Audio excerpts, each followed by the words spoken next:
Panahon na ng Gemini, ngunit malamang na hindi mo na kailangang paalalahanan dahil ang iyong buwan ng horoscope sa Hunyo para sa bawat zodiac sign ay ganap na pinahuhunahan ng mausisa at bukas isip na enerhiya ng Gemini sa buong unang buwang kalahati ng buwan. Oras na para kunin ang iyong yap.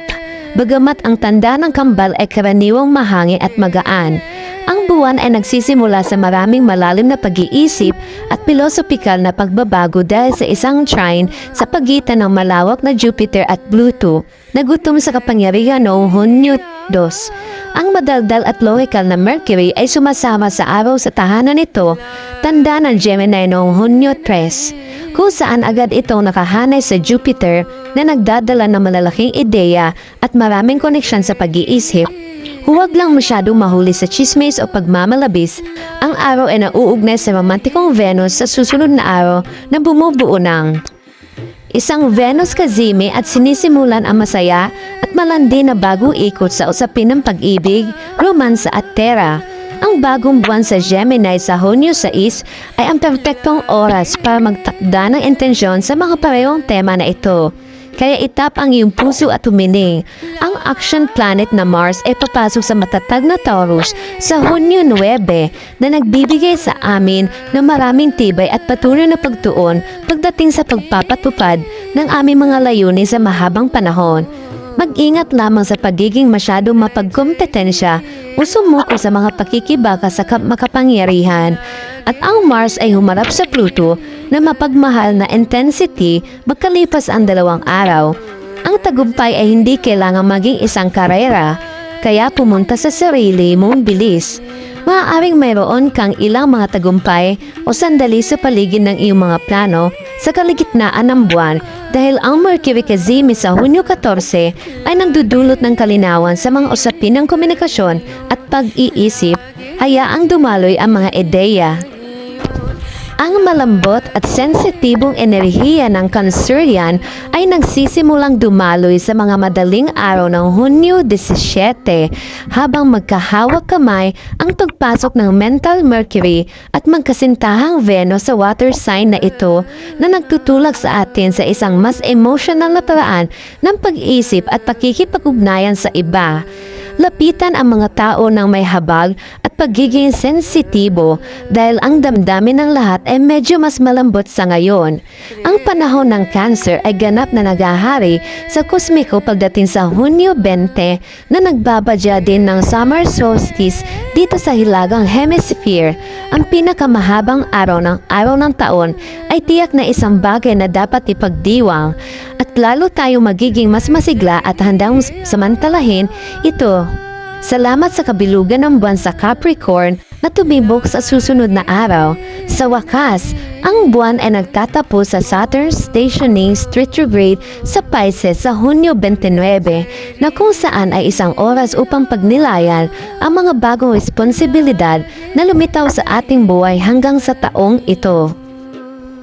Makinig para sa iyong buong horoscope para sa buwan ng Hunyo 2024 ayon sa iyong sun sign at rising sign ng bawat 12 zodiac sign. Cancer. Ang buwan ng pagpapatibay ng isang Cancer ay tinatanggap ko ang mga bagay kung ano sila kaysa kung ano ang gusto ko. Magpahinga ka na dahil bagamat maaaring mabagal ang simulan ng buwan, ang iyong Cancer horoscope para sa Hunyo 2024 ay malapit ng dumilis. Ang araw ay gumugugol ng panahon ng Gemini sa iyong restorative na ika-12 bahay na naghihikayat sa iyong maglaan ng karagdagang oras para sa muling pagkarga ng iyong mga espiritual na baterya. Tumutok sa anumang mga simbolo ng synchronicities na sinusubukang ipadala sa iyo ng universo ngayong linggo.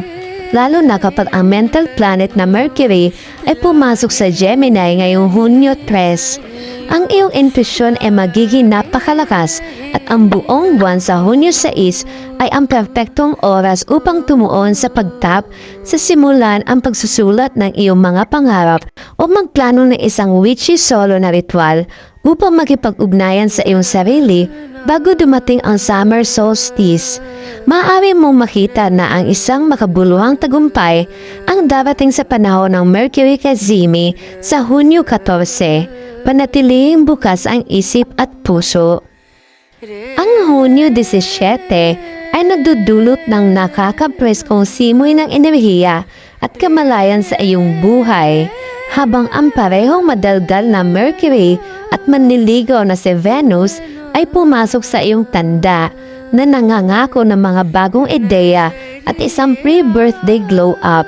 Magsisimula ang panahon ng Cancer sa tabi ng summer solstice sa Hunyo 20, kung saan mararamdaman mong ganap na handa kang alisin ang iyong springtime cocoon at magsaya sa araw.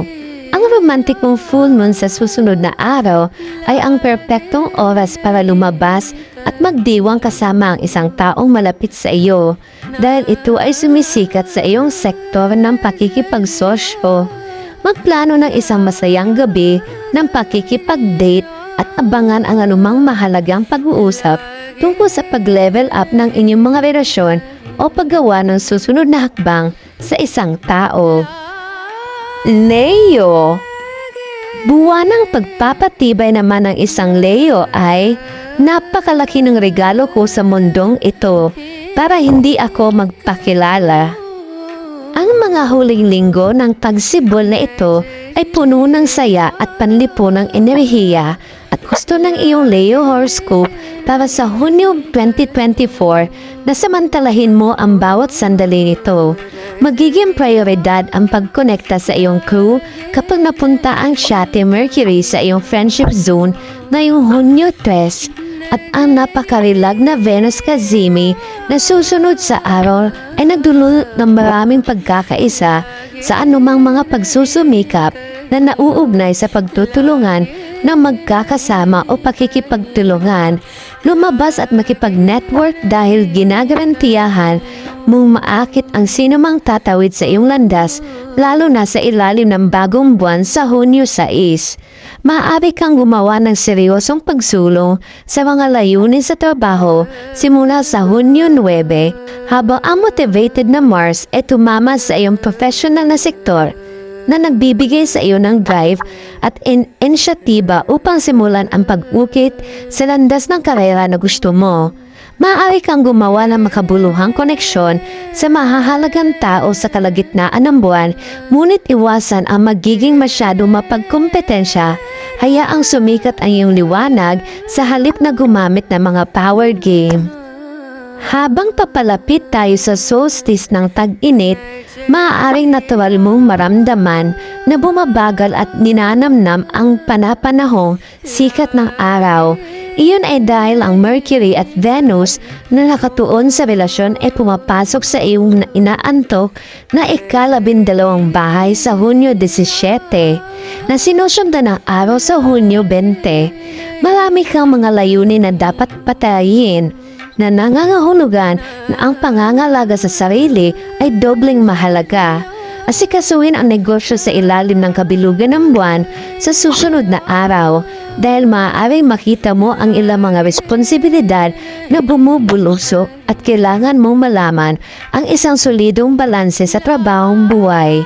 Ngunit pagkatapos, hayaan ang iyong sarili na madala sa banayad na alon ng damdamin sa panahon ng Cancer at magsaya sa pagsakay. Virgo. Ang buwan ng pagpapatibay ng Virgo, palagi akong nagpapakita ng may kumpiyansa at profesionalismo. Ang panahon ng Gemini ay isang napakagandang oras upang gumawa ng mga bagong professional na koneksyon at kung hindi man ay maihatid ang ilang produktibidad sa iyong karera.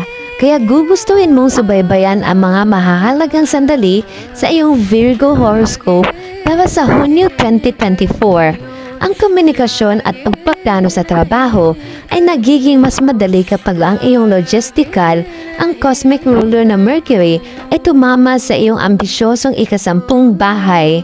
At ang magniningning na Venus Kazimi sa susunod na araw ay maaari mong pasiklab ng mga bagong malikhaing ideya o makakatulong sa iyong nakakaakit ng mas nakahanay na mga pagkakataon sa karera. Gumawa ng isang hakbang patungo sa iyong mga professional na layunin sa panahon ng bagong buwan sa Hunyo 6 dahil mataas ang iyong mga kapangyarihan sa pagpapakita at ito ay isang mayamang oras para sa pagtatanim ng mga binhi para sa mga bagong proyekto. Sa darating na Hunyo 14, ang iyong cosmic ruler na Mercury ay nakahane sa araw upang bumuo ng isang kazimi na magdadala ng isang pambihirang sandali sa paligid ng iyong pampublikong imahe. Ilabas ang iyong mga ideya sa mundo at sabihin ang iyong katotohanan na may kumpiyansa dahil siguradong nakakakuha ka ng mga mata. Gayunpaman, ililipat ng summer solstice ang iyong mga prioridad sa mas malalim na pagkonekta sa iyong komunidad at pakikipagtulungan sa iba. Kaya gugugulin ang huling ikatlong bahagi ng buwan sa networking o simpleng pagpapaalam sa mga kaibigan. Ngunit mahalagang huwag kalimutan ang tungkol sa iyong mga hilig at ang kabilugan ng buwan sa Hunyo 21 ay ang perpektong oras upang manalig sa iyong pagpapahayag ng sarili at sundin ang iyong puso.